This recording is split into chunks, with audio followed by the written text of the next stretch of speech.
예수님께서는 많은 사람들과 함께 데가볼리 지역이라고 하는 그 지역의 광야에 계셨습니다. 그런데 그때 사람들이 예수님께서 그곳에 계신 줄 알고 많은 사람들을 데리고 왔어요. 그래서 예수님께서 그 사람들을 치료하시고 또 하나님의 나라에 대하여 많이 가르쳐 주셨습니다. 그렇게 하다 보니까 벌써 시간이 사흘이 지났습니다. 3일이 금방 간 것입니다. 이제 집회가 끝날 때쯤에 음식은 다 떨어지고 없었지만 사람들은 열심히 예수님의 복음을 들었습니다.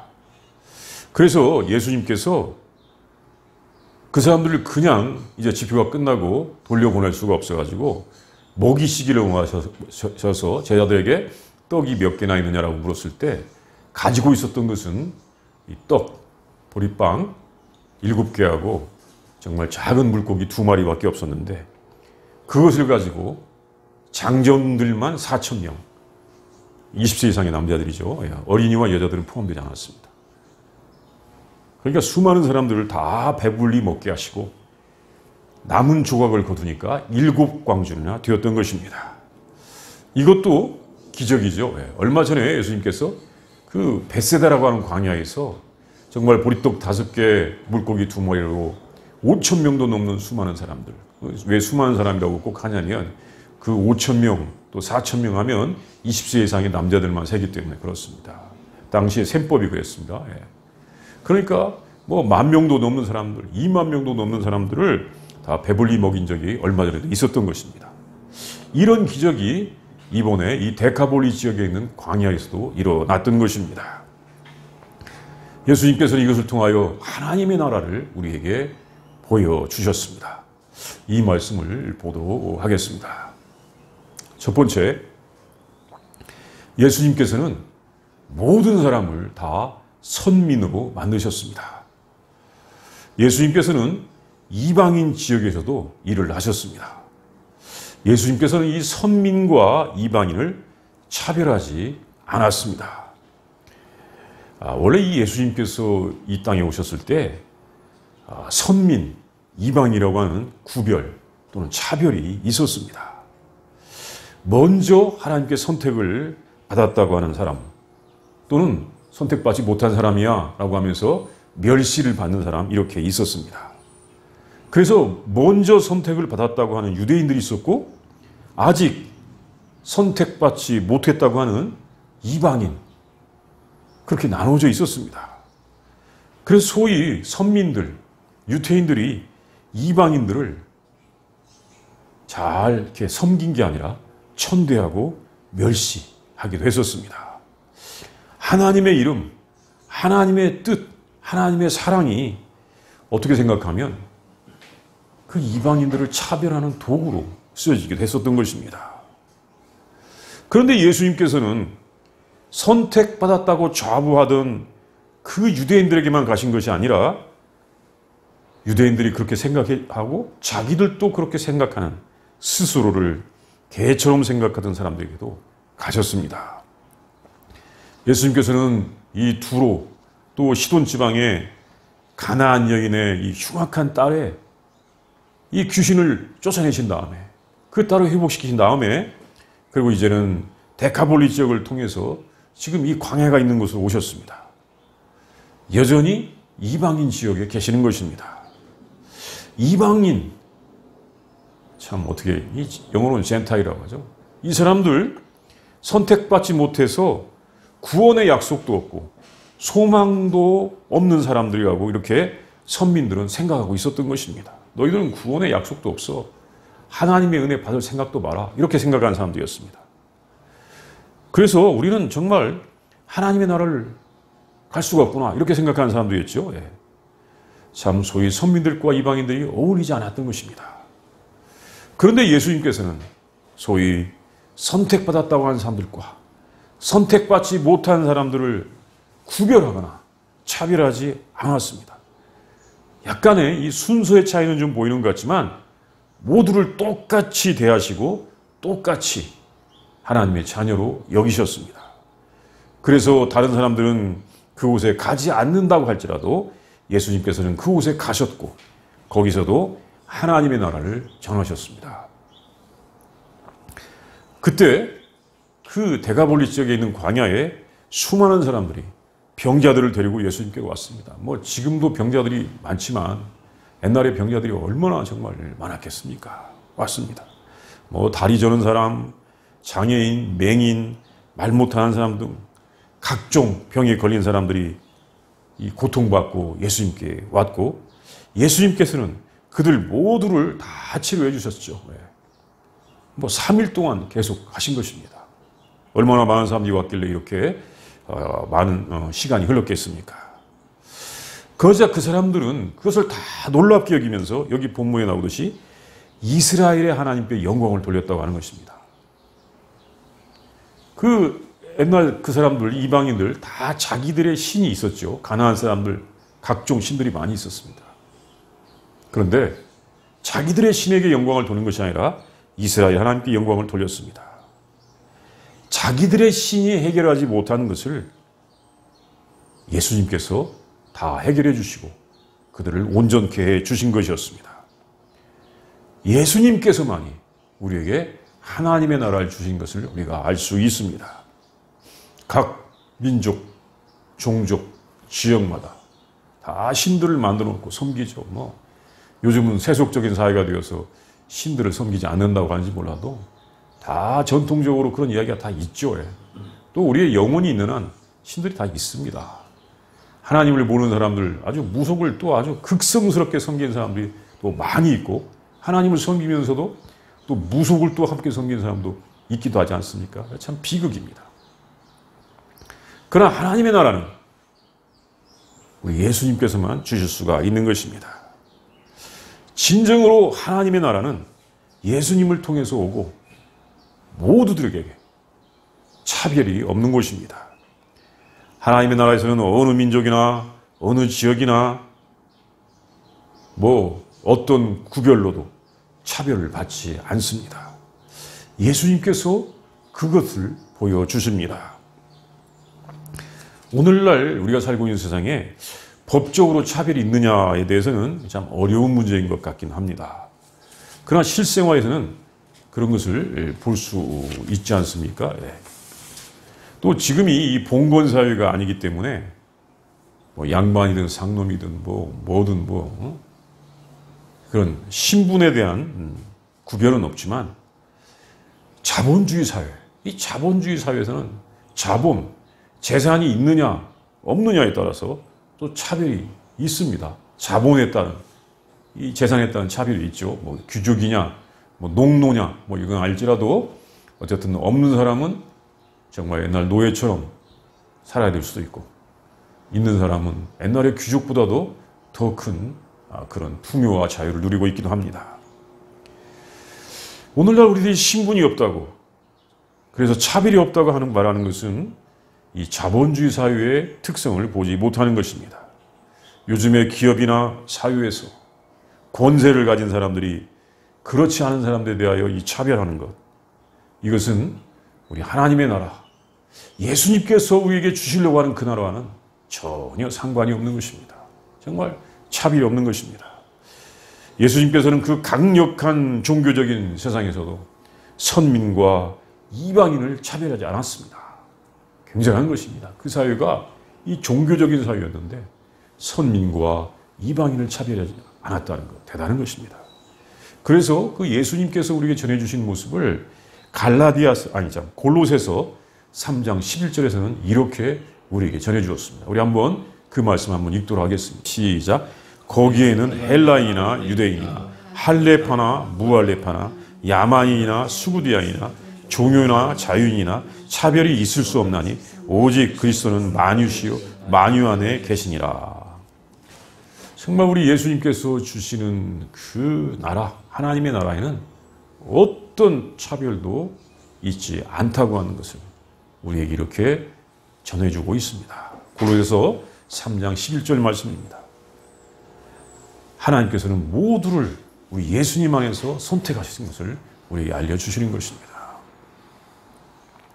이제 두 번째는 예수님께서는 고통받는 사람들을 불쌍히 여기셨습니다. 하나님의 역사, 하나님의 특별한 역사, 기적은 이렇게 불쌍히 여기실 때 일어나는 것입니다. 이 본문에 보면 우리가 이 32절에서 볼 수가 있는데 예수님께서 무리들을 불쌍히 여기셨다라고 하는 말씀이 있습니다.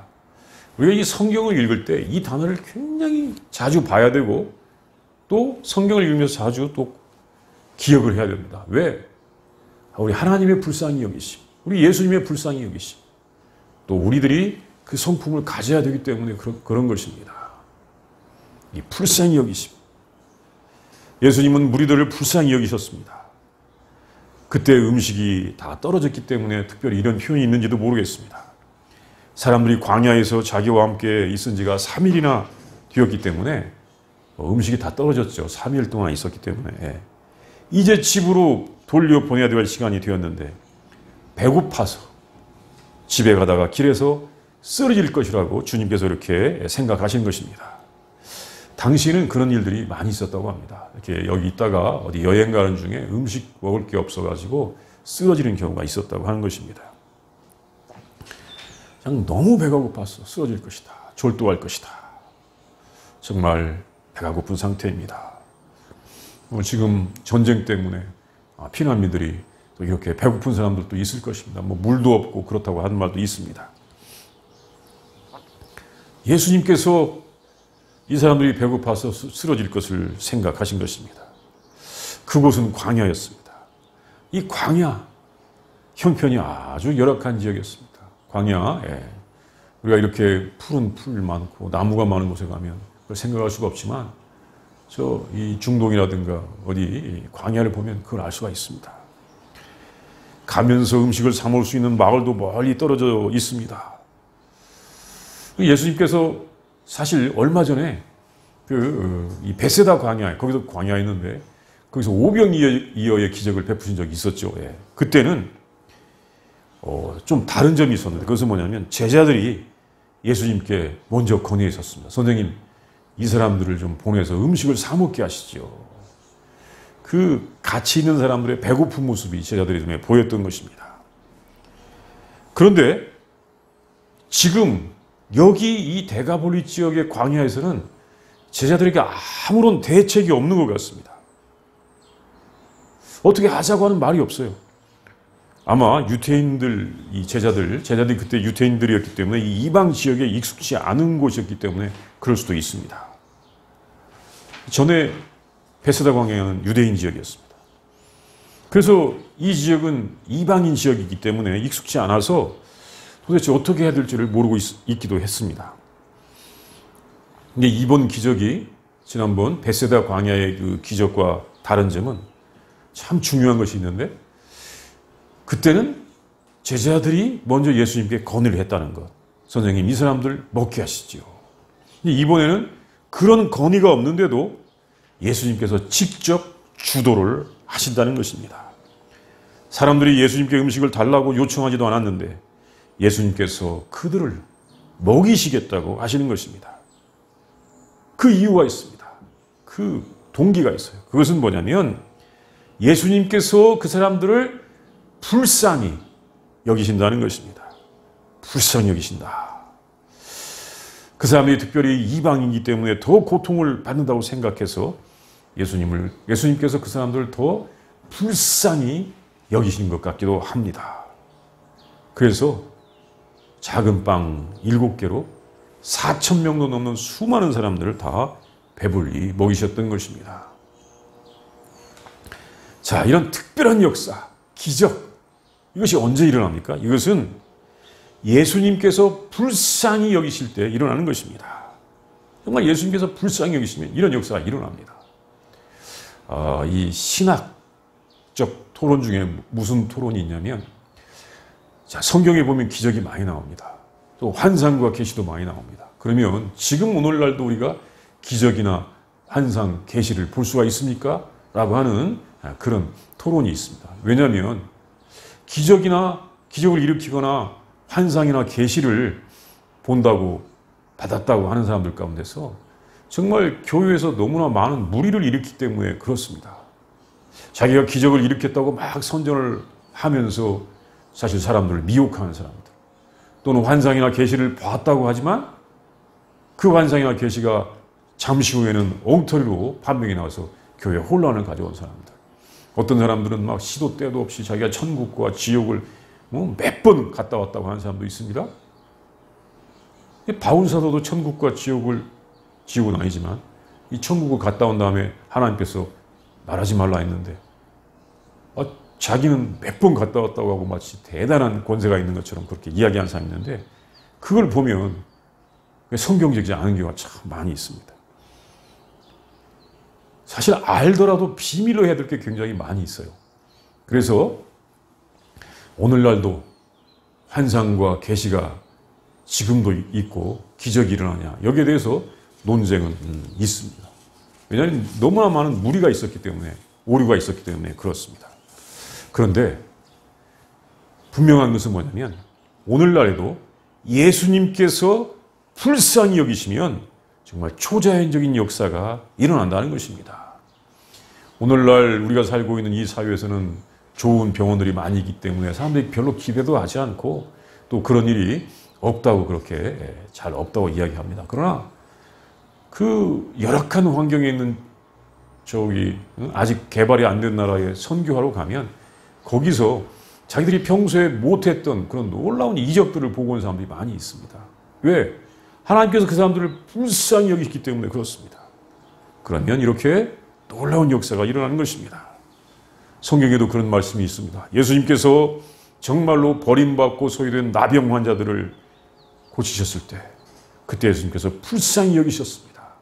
또 한 가지는 이제 이 누가복음 7장에 나오는데 나인이라는 곳에서 정말 어떤 과부가 자기의 외아들 장례식 치르고 있었을 때 그 과부가 예수님께 내 아들 살려주세요라고 요청하지도 않았지만 예수님께서 그 외아들을 살려주신 적이 있었습니다. 왜?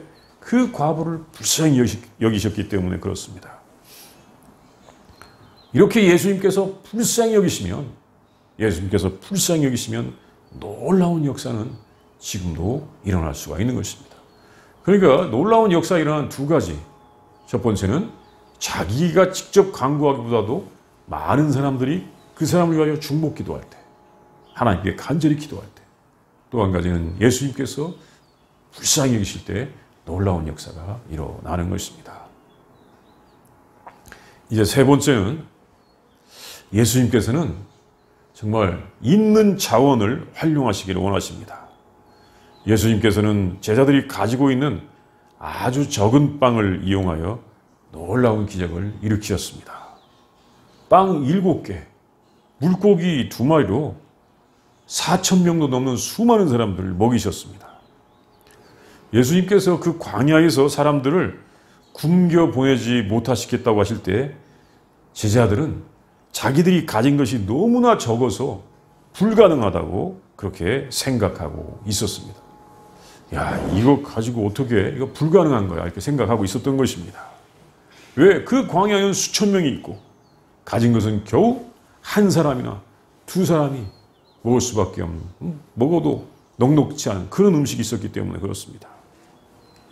그래서 제자들은 뭔가를 할 엄두를 내지도 못하고 있었습니다.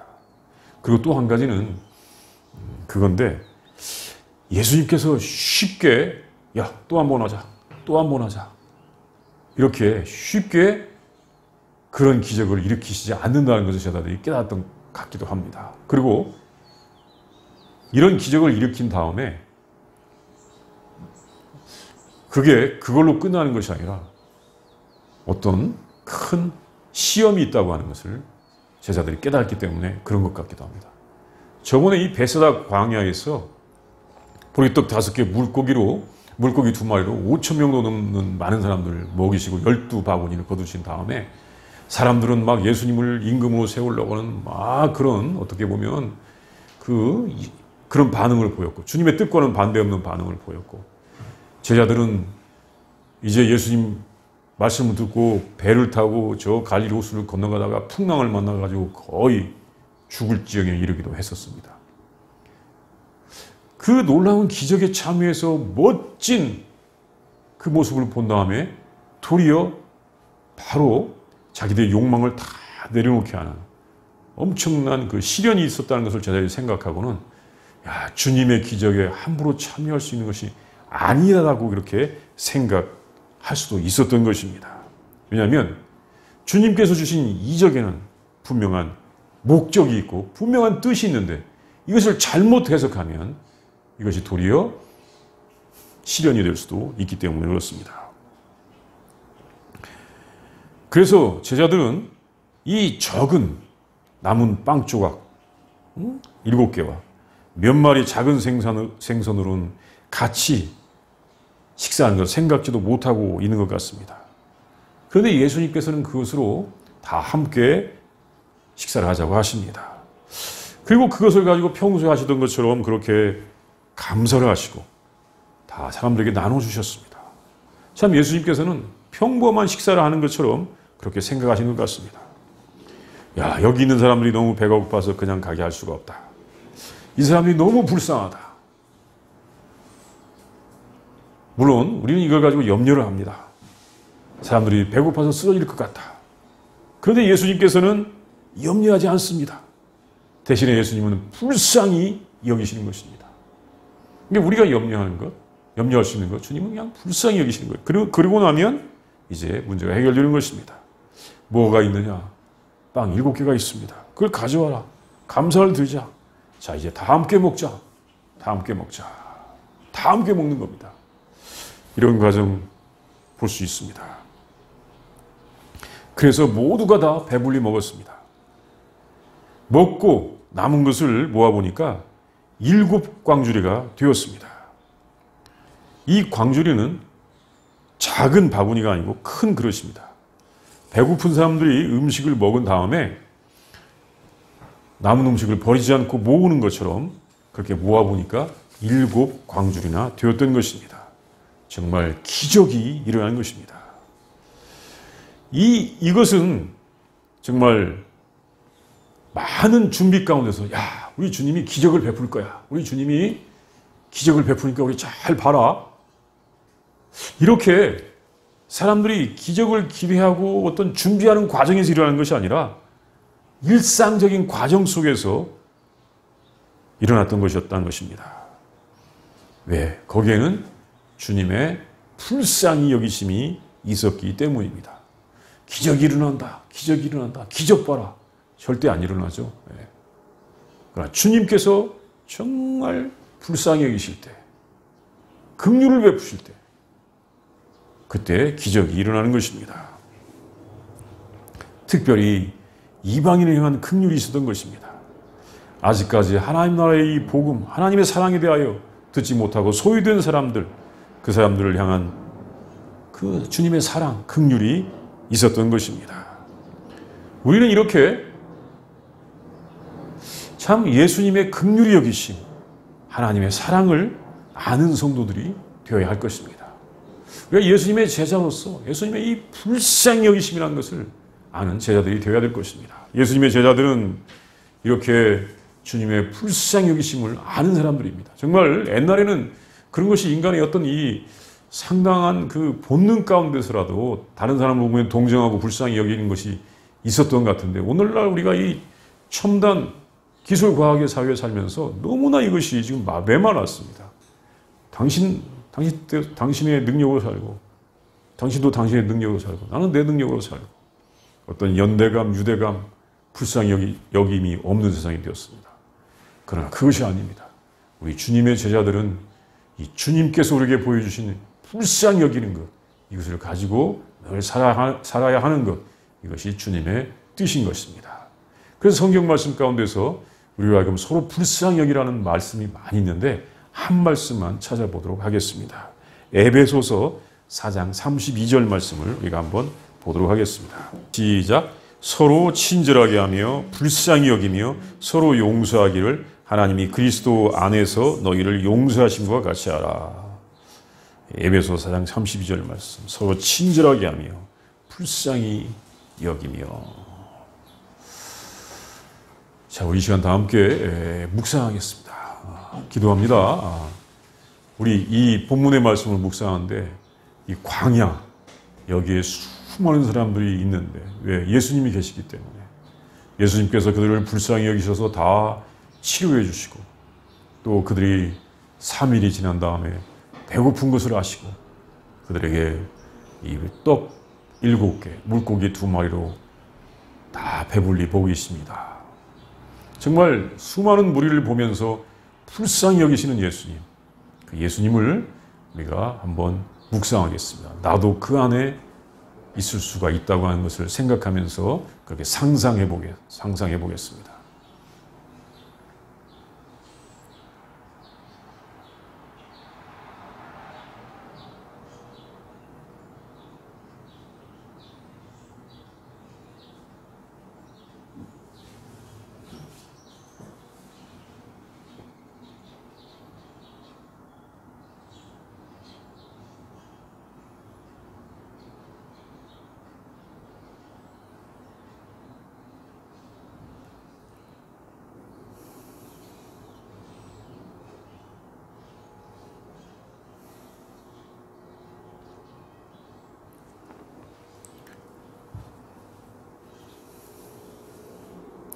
우리를 불쌍히 여기신 하나님 참으로 감사합니다.